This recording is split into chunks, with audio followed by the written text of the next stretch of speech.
life, had coaches, and then growing up, I also had amazing, mentors, youth pastors, basketball, football coaches, and then you go into kind of corporate real estate, and you had coaches mentoring and coaching me up. And then you start to become an entrepreneur and start doing things on your own.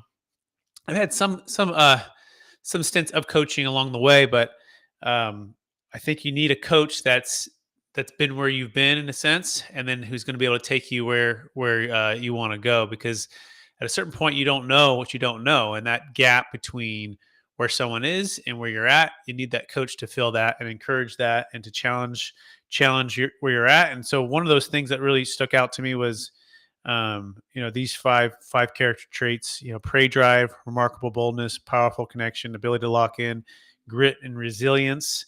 And then not only ranking yourself, right? I was ranking myself on these things, but also finding out which one we can work on the most for myself and for my team. And so that really stuck out for me. Those and then the ability to lock in, I guess, in particular, the breakthrough is it's not just focusing on the thing; it's focusing on doing the right things, the high value activities, and that means more delegating. It means hiring more people, creating more systems, and then having a coach to hold me accountable for those high value activities, which is going to move the company forward.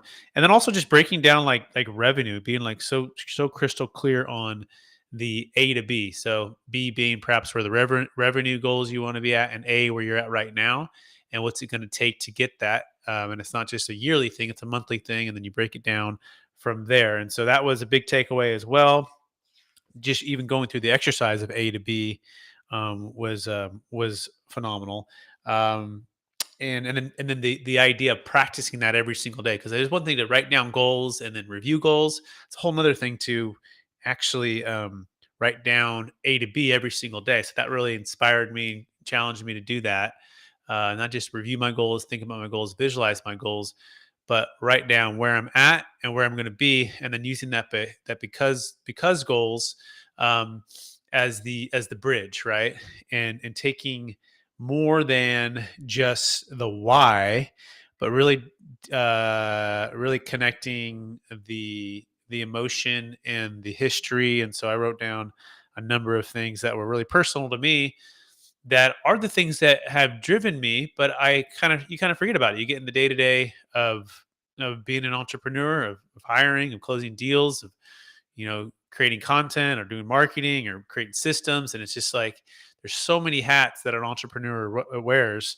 And even though I have team members, sometimes that's when you start to forget that the because of what you're doing. And the last thing I'll leave is having that mission, right? That mission that you're living for.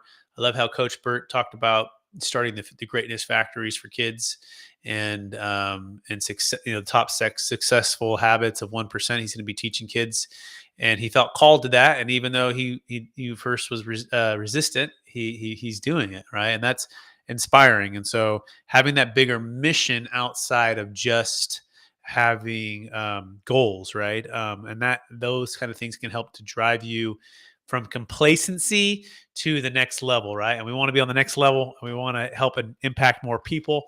And you need a coach to do that. And so I'm excited to join Coach Burt. I'm already all in Coach Burt. I was actually in before I even came to this $1 Million Expert Live coaching. Thanks to Tom Daves and his team being a part of his team as well. So look forward to many more of these types of events in the future, and seeing more break